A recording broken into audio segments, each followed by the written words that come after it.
They're saying that we're about to walk into one of the coldest seasons ever. They're saying that the Northeast is about to get hit with temperatures so low that it could be catastrophic. You heard what I just said? They said that we're about to get hit with temperatures so low before Christmas that things can get catastrophic. Our water source can be frozen. Pipes can bust. Now they're saying that this is the Northeast, but it's usually cold on the Northeast. But they're saying that the type of cold that it's gonna be, we ain't never experienced before. Mind you, let's take a look at what's been going on in other places because of snow and cold weather. This is a highway in Illinois. 50-car pileup. People lost their lives. This is because of the cold and the snow. Mind you, it's not even winter yet. And if it's gonna be this cold before winter, because winter starts December 21st. Just imagine how cold it could possibly be after winter hits. Y'all better get ready for this shit. And let's pray for the people who ain't got nowhere to live, because it's about to get real cold out. I'm out. Are you ready? Have you heard the news of what they're claiming? That we are about to face the coldest season ever.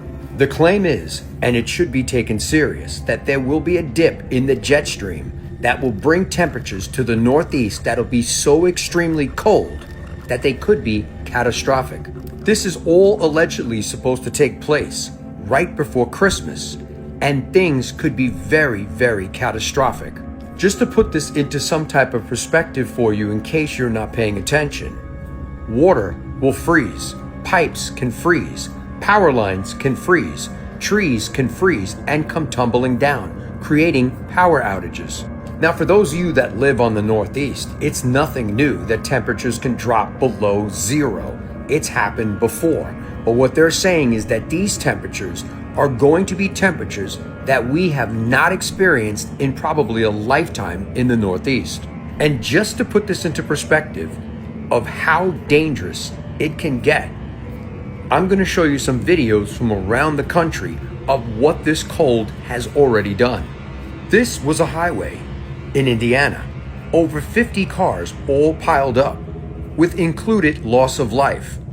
And mind you, we haven't even started winter yet. So just think about this. The winter season doesn't kick off until December 21st. And if it's already going to be this bone cold before that, what type of winter do you think we're in for? So just to put this into perspective, this is going to be very, very bad for a lot of people.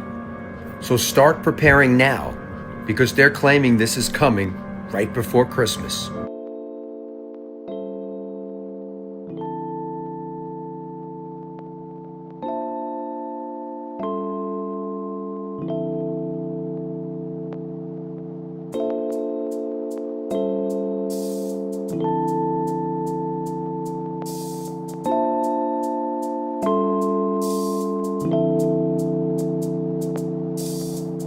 Kevin Samuels was right. I hate to admit that so much. But gotta give credit where credit is due. Kevin Samuels was right. Ladies, winter is coming. And last night proved to me that I need a man. For real. Because I almost died in my room. It was 30 degrees in Houston last night. My toes almost froze off. Unfortunately, we got to stop with this strong independent bullshit, because when it gets cold outside, we cannot cuddle up with our independence. Okay?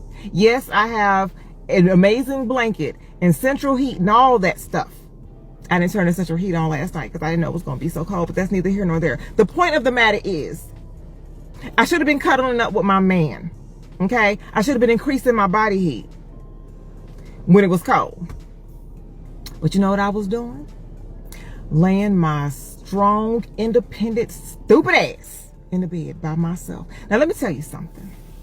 I'm done being single. I've been saying this for months and I'm so serious. I am done being single. Get a heating blanket. I'm curious as to why it took cold weather to wake her up. Let's see how many women receive this message, or do what they do best, be contrary for the sake of being contrary. If you think you're lonely now, wait until tonight, girl. It's just getting started. You got a few more winters left to be cold. Nope, stay strong. You got this.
The November jobs report from the Bureau of Labor Statistics released this week showing some staggering numbers in unemployment. The latest data finds that despite a job opportunity increase, nearly 700,000 women are still missing from the workforce. And for Black women, the unemployment has surged to roughly 7.5%, outpacing the broader workforce and sounding an alarm for the U.S. labor market. So today is my first day being unemployed, and I got notice I was being laid off while on parental leave. Coincidentally, the last day of my parental leave was also the last day of my employment, which was yesterday. While I could say a lot about how I feel, I want to focus on a much broader issue, one that I am now a part of. Since February of this year, over 300,000 Black women have been pushed out of the workforce, and that is across corporate, federal, and nonprofit sectors. Men, on the other hand, have gained more than 600,000 jobs. So I was laid off today after 24 years. So that happened. I got laid off from Amazon 2 weeks ago today. I received an email at like 5:48 a.m. in the morning saying, unfortunately, your role has been eliminated. And it was honestly just like the biggest shock and biggest wake-up call for myself. I got laid off my corporate job. Yep.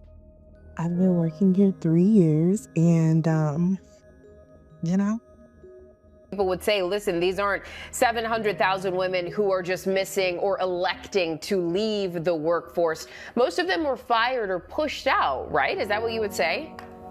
Absolutely. That's exactly what we've seen. So when we look at since the pandemic, 700,000 women overall are missing from the labor force. And in that same time frame, over 6 million women have actually become eligible to participate in the labor force. So reasonably, you would think that their labor force participation should increase, but that's not what we're seeing. And just since February, we've seen almost 100,000 men join the labor force. So you're really talking about not a personal choice, you're talking about structural exclusion.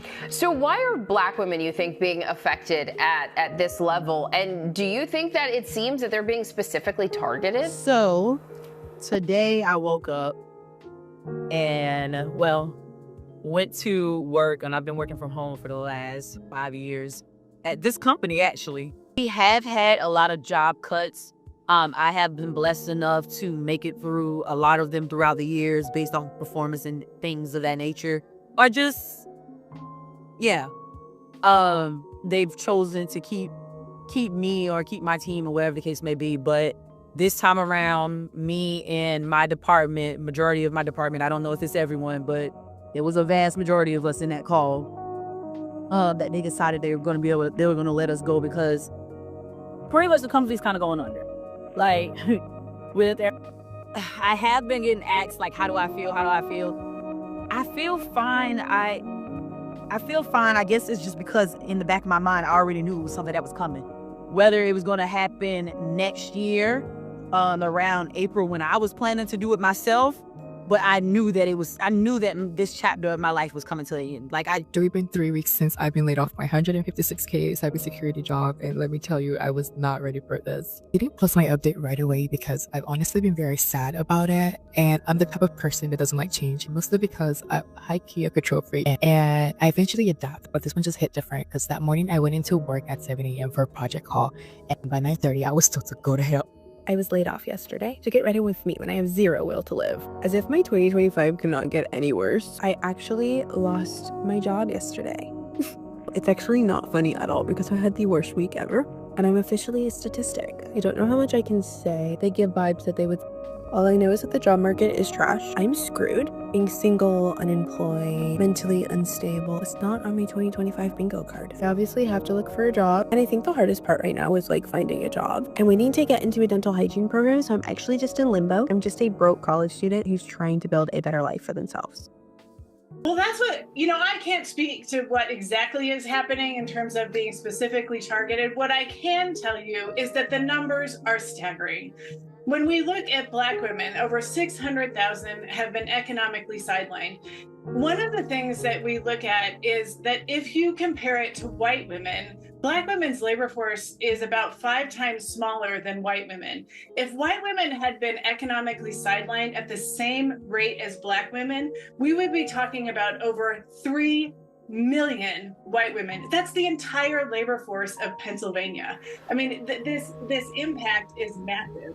That is so striking, especially when you put it, that simply in terms of the size of the workforce for white women in the state of Pennsylvania. Massachusetts Congresswoman Ayanna Pressley, she called the rising unemployment rates of Black women a canary in the coal mine, an economic indicator for everyone else. Why is that? What should anyone else glean from these numbers we're seeing?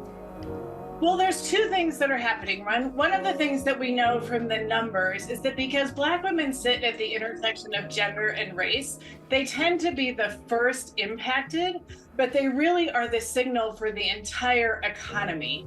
And we have seen that. The other piece is that their labor force, it doesn't just impact Black women. Their forced labor force exits this year alone have cost us $9.2 billion in GDP growth. So you're talking about impacts to Social Security, Medicare, the solvency of banks, the solvency of insurers. This will impact everybody. So we are being kicked out of our apartment. Feels like rent just goes up and pay goes down or stays the same. And I've been doing this for years, and it's just gotten so hard, and I feel like I have failed my kids, and I'm not sure where I'm gonna go, but they're gonna go to their grandmother's. I don't know, I guess I'm gonna sleep in my car until I figure out what I'm gonna do, because I don't have money for a hotel or anything like that. I spent it all on the car parts. I think I'll have maybe like $25, to my name afterwards. So that's not enough for a room. So I'm not really sure. Hopefully my car is running tonight. Maybe I could just lay the seats back in there and I could use my blankets or something and sleep in there. Obviously I don't even know. I don't know what I'm gonna do, to be honest. So there's that. 3 things I wish I would have known while being homeless. Number 1, always keep a car. If you keep a car, you technically have somewhere to stay and you don't have to worry about sleeping on the streets. Number 2, never just go with anyone because they said that they're going to help you. As I'm too trustworthy. And number 3, I'm still trusting in God. So I'm going to continue to trust in God because He's keeping me. So just follow this journey because this journey is different from my first journey. Definitely different. It is 8:09 a.m., June 23rd, 2025. And I am currently at a job that I don't like. It is not my passion. For years, I have done things, worked jobs, things that make me so uncomfortable just to be able to pay bills and provide for my kids.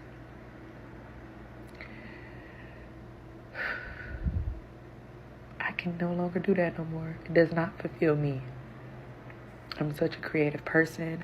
I'm an artist. I rap, I sing, I can style, I can do hair. I'm such a creative person, and this 9 to 5, it does not show the creative person that I am. I am making a vow right now, today. I cannot live like this. I hate it. I'm going to start putting me first. I'm not going to deal with this no more. I'm walking out on faith. I'm stepping out on faith, excuse me. I'm giving it all to God, and I'm asking Him, please remove me from this. You know all my talents, and I'm willing to work to get there, Lord Jesus. This I just cannot know. I can no longer do this no more. It's breaking my spirit. It's dulling my shine. And I refuse to do it.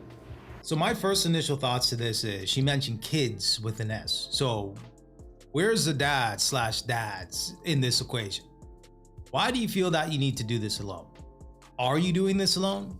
Did you choose to do this alone? Did you choose a Pookie and Ray Ray? Did you choose a guy that wouldn't necessarily stick around, right? I just have so many questions when it comes to that. That's number one. Number two, unfortunately, you're an adult, right? I mean, it is what it is. People go to jobs and do jobs every single day that they don't necessarily like to do, but they have to pay the bills, right? They're doing what they have to do. They're doing what life throws at them, or they're doing things based on the sum of their actions. Unfortunately, when you have kids, you're gonna have to put yourself on the back burner. It is what it is. Your happiness is not a top priority. 3 weeks. 3 weeks is all I have until me and my 5-month-old are homeless.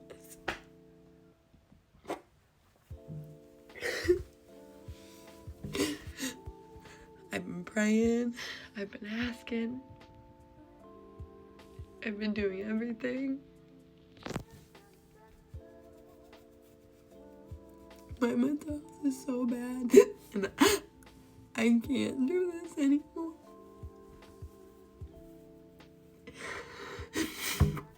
And the homeless shelters near me, the women's shelters won't accept infants.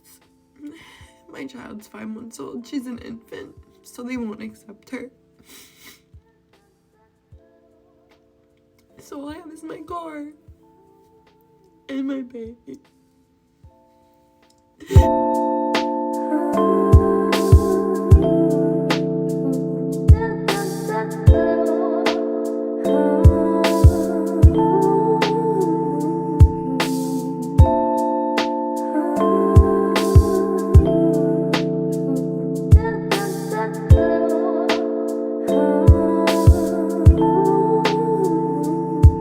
I've been seeing some videos on my For You page, and I think that it is finally time to discuss the female loneliness epidemic. Because I know the men have had their own thing, and I'm not here to talk about that. I'm not a man, right?